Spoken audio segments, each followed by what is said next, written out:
His name never appeared in the headlines. No courtroom ever heard it spoken. No federal press conference ever put his face on a screen. In the 1970s and 1980s, Harlem's underground economy produced some of the most documented and prosecuted figures in American documented cases. Frank Lucas, Leroy Nicky Barnes, names that became books, films, and federal case numbers. But on the actual streets of Harlem, in the stairwells of apartment buildings and the quiet corners of West 112th Street, another name moved in careful, low voices. A name that law enforcement never pinned to a case file. He was not the loudest, not the most visible, but according to people who lived through that era, he may have been the most powerful source in all of Harlem, and he did it while remaining almost completely unknown. No arrest record, no mugshot, no trial, just silence and a network. They called him Fritz. To understand Fritz Simmons, you first need to understand what Harlem looked like in the years before he came up.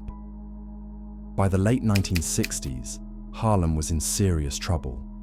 Factories had closed, jobs had dried up. Entire blocks that once housed working families were now barely holding together. The government had pulled back its investment, businesses had moved out, and the people who remained were largely left to figure things out on their own. For many young men growing up in central Harlem during that time, the options in front of them were very limited. The regular economy had nothing to offer. What was growing, what was actually producing money, was the underground economy. Heroin came first. Then powder drug followed later. For a generation of young men in Harlem, the underground economy was not just a criminal path. For many, it was the only visible way to earn money and build any kind of future in a neighborhood the rest of the city had forgotten about. Richard Fritz Simmons grew up right in the middle of all of that. What made Harlem's situation even more complicated was that the community had once been thriving. Just decades earlier, the neighborhood had been the center of one of the greatest cultural movements in American history: jazz, literature, art, pride. By the time Fritz was growing up, much of that energy had been replaced by frustration. Young men who might have had real opportunities in a different time and place were now navigating a neighborhood that had been largely abandoned by the systems that were supposed to support them. His family settled on West 112th Street in central Harlem. From the outside, it looked like any other block in the neighborhood. Modest apartment buildings, tight spaces, neighbors who knew each other, recognized each other's faces, and were present in each other's daily lives. That building on 112th Street would eventually become far more important than just an address. Years later, people who knew Fritz would recall that the same building where he grew up became the quiet center of his entire operation. Not a property somewhere else in the city, not a location in another borough. The same building, the same address he had known his whole life. That detail tells you a lot about Fritz Simmons. Even when he had the money to go anywhere, he never left.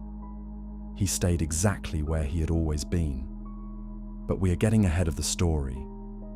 What is worth noting at this point is that 112th Street was not just a location to Fritz. It was an identity. The block shaped how he saw the world, who he trusted, and how he operated. Every decision he made later in life can be traced back to the values and instincts he developed growing up on that specific street, among those specific people. Fritz's entry into the underground economy came through someone who, in any other story, would seem completely out of place. Her name in the neighborhood was Queen Bee. She was a nurse who had become involved in illegal distribution network. She lived in the same building as Fritz, and according to people who knew them both, She was the one who gave him his first real connection to the trade, initially supplying him with hard narcotics. At this point, Fritz was not a major figure. He was a young man learning how things worked. But what people who watched him during those early years would later talk about was not just how fast he picked up the business side of things. It was the discipline he showed right from the start. While other young sellers around him were spending money on expensive clothes, flashy cars, and making sure everyone knew they had money, Fritz was doing the complete opposite. He was watching, staying quiet, keeping to himself. He understood something early that most people in his world never figured out. The less people knew about you, the safer you were. That thinking, adopted from the very beginning, became the base of everything he built later. Within a short time of getting into the trade, Fritz had already grown beyond what most people his age were doing. People connected to Harlem's underground world during that period describe a young man who was moving large amounts of product and generating income that was remarkable for someone his age. Some estimates from people close to that world placed his weekly earnings as high as $60,000 during his early rise. And yet, he still lived in the same modest apartment, still dressed plainly, still carried himself like a regular man from the neighborhood. Because to him, that is exactly what he was. That was not a lack of options. That was a deliberate choice. It is also worth understanding what $60,000 a week actually meant in 1970s Harlem. Most working families in the neighborhood were surviving on a fraction of that in an entire year. Fritz was generating that in 7 days, and still choosing to live as though he had nothing. That gap between what he had and what he showed was not accidental. It was the first real sign of the strategic mind that would define his entire career. No path in Harlem's underground economy came without serious risk. Fritz's story was no different. At some point during his early years, he was involved in a serious dispute over a compromised batch supplied by an associate. He was badly injured. For many people, that would have been the end of the road, either permanently or through fear that forces someone to step back entirely. Fritz did neither. While recovering, he used that time of stillness to quietly build new connections. He reached out to different networks. He started putting together the foundation for a completely different kind of operation. What should have stopped him became the thing that pushed him to the next level. By the late 1970s and into the early 1980s, the underground economy in America was changing. Hard narcotics, which had been the main product in Harlem's underground economy for over a decade, was losing ground. Powder drug was taking over, not just in Harlem, but across cities all over the country. At the same time, Colombian smuggling networks, particularly those connected to what became known as the Colombian supply networks, were pushing their distribution deep into the United States. Most sellers in Harlem saw this change happening around them. Very few moved fast enough to take advantage of it. Fritz was one of the few who did. Through connections linked to broader crime networks, he reportedly built relationships that gave him access to powder drugs at a level most Harlem sellers could not reach. He was not buying through middlemen. He was getting closer to the original source. That access changed him from a successful street-level sellers into something much bigger, a source. And the timing could not have been better. The powder drug market in New York during the early 1980s was expanding at a pace nobody had fully anticipated. Demand was growing fast across all parts of the city, not just in Harlem, but in neighborhoods throughout all 5 boroughs.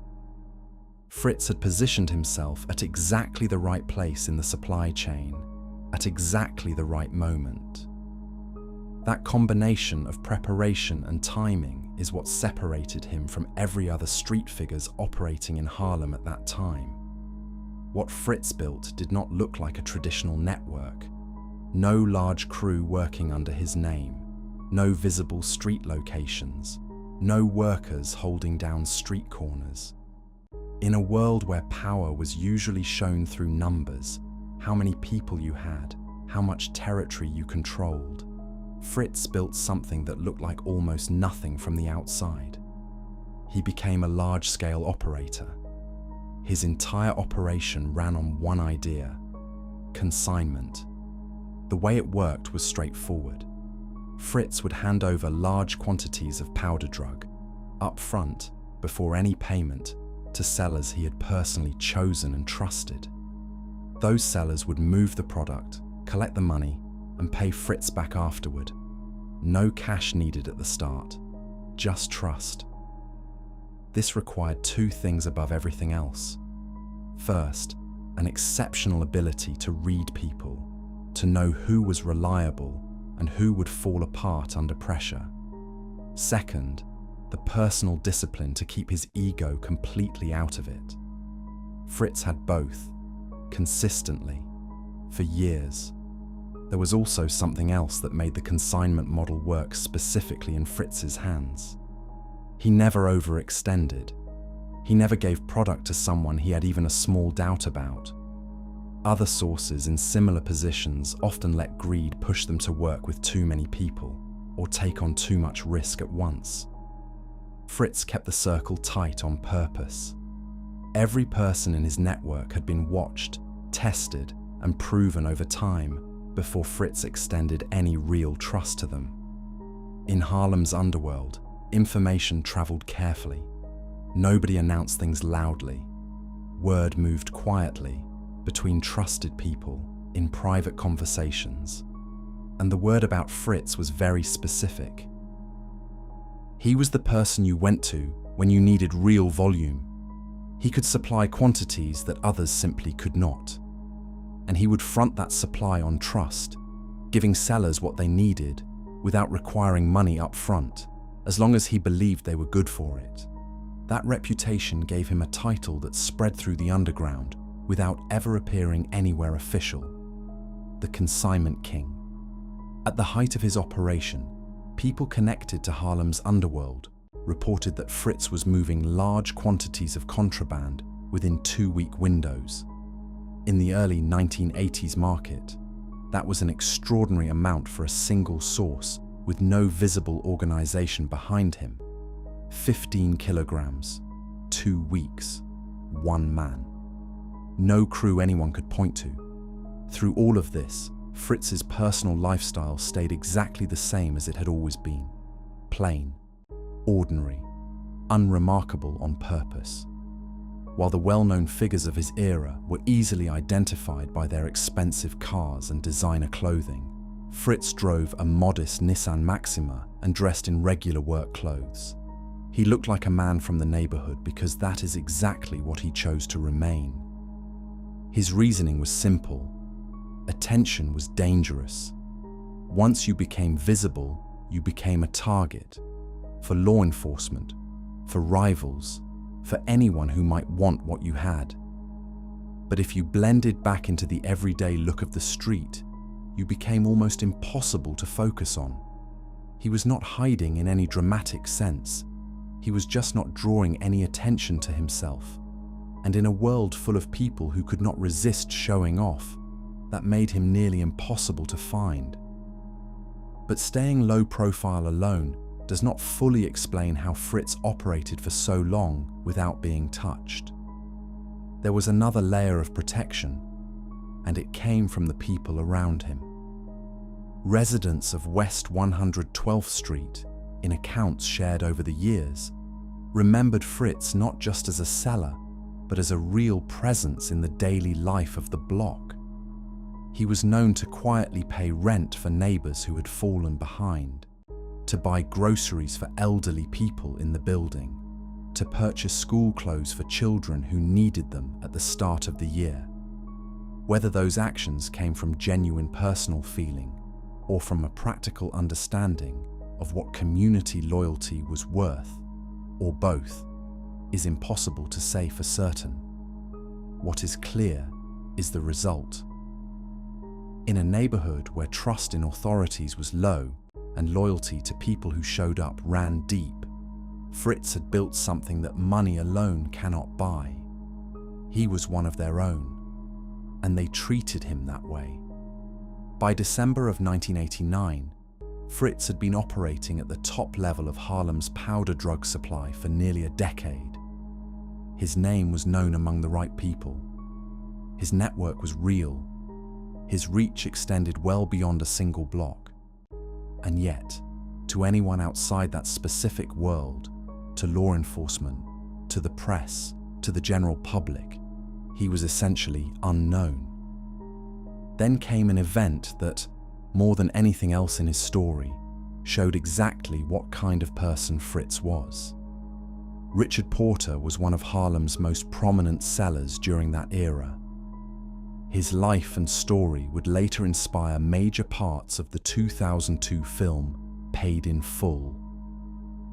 By 1989, Porter was a well-known and respected name in Harlem's local network.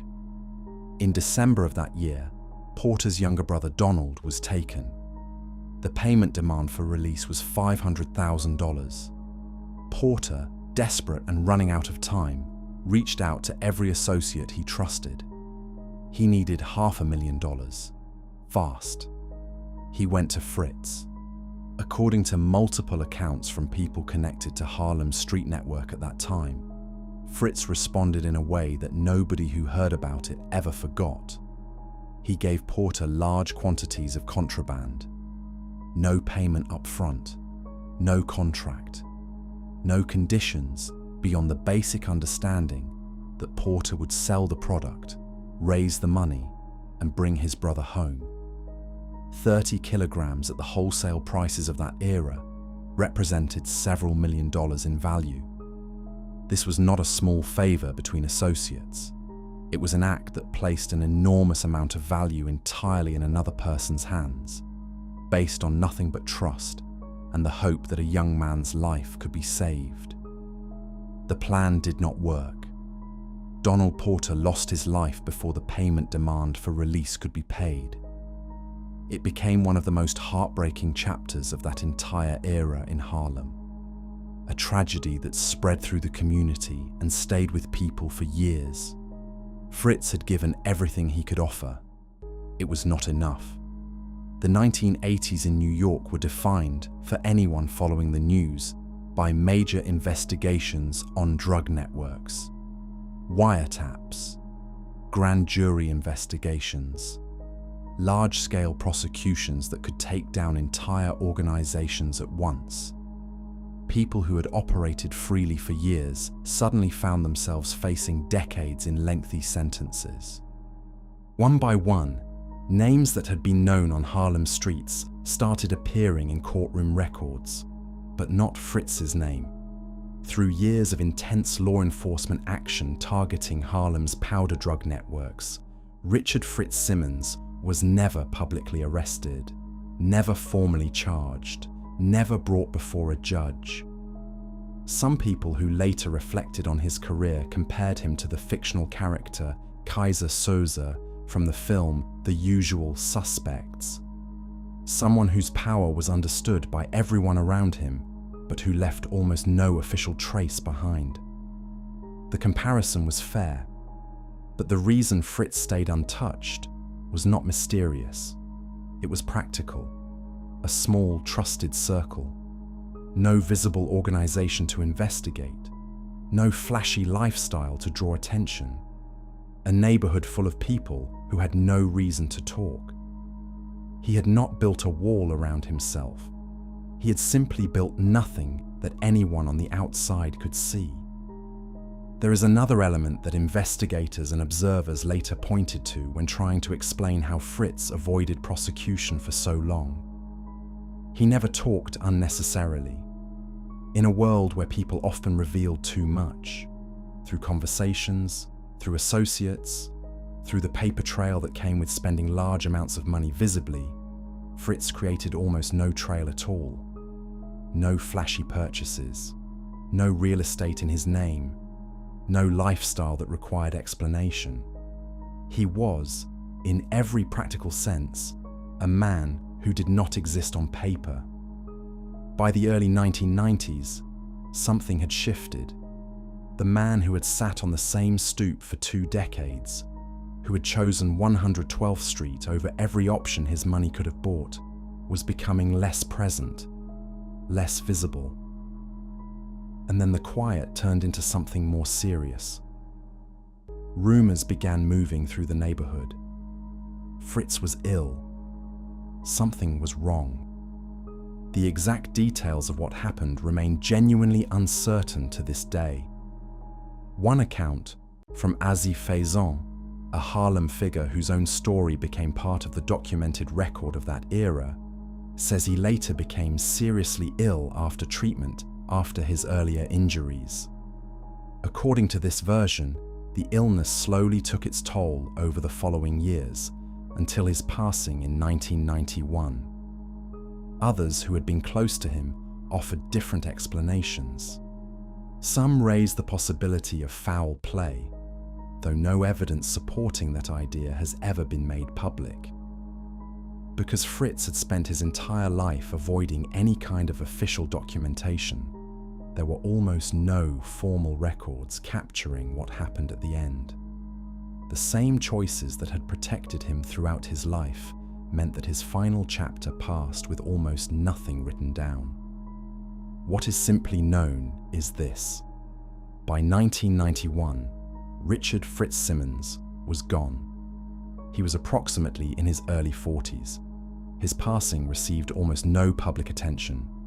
No major investigation bore his name. No widely covered funeral. No official summary of what he had built. In a decade that produced some of the most famous criminal cases in New York City history, Fritz Simmons left without a single official record acknowledging what he had done. Inside the neighborhood, it was different. For the people of West 112th Street, the ones who had watched him grow up, who had seen him choose to stay when he could have left, who had felt his presence as part of the daily life of the block, his absence was a real and personal loss.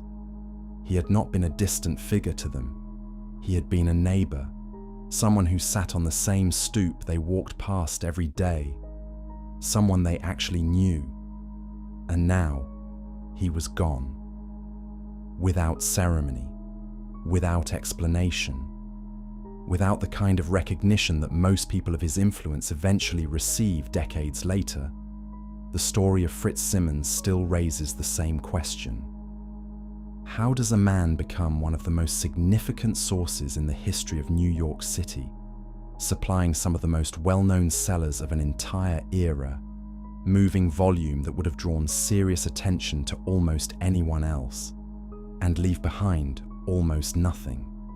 No photographs, no interviews, no court records, nothing official that captures the full picture of what he built. The answer, from everyone who actually knew him, was always the same. Fritz understood something that most people who seek power never learn. Being seen is not the same as being strong. The people driving the expensive cars and wearing the recognizable clothing were not the most powerful ones. They were simply the most exposed. Real strength was the ability to shape an entire underground economy from a modest apartment on a quiet street, while looking to everyone around him like just another man from the block. That was not luck. That was not accident. That was a decision he made every single day. There are people alive today who still remember him. Not from photographs. There are almost none. Not from court files. There are essentially none of those either. They remember him the way communities remember people who never needed official records to leave a mark on those around them. He was the man who helped when help was needed. He was the sources that other source quietly respected. He was the man who built the most and left the least evidence behind. Richard Fritz Simmons. A man who built a hidden network from a stoop, and whose greatest achievement may have been that so few people outside of one block on 112th Street ever knew his name at all. If you made it this far, you already know why this story matters. Drop a comment below and tell us. Did Fritz deserve his reputation? If this story kept you hooked, share it with someone who would appreciate it. Subscribe, because there are more forgotten stories like this one coming your way.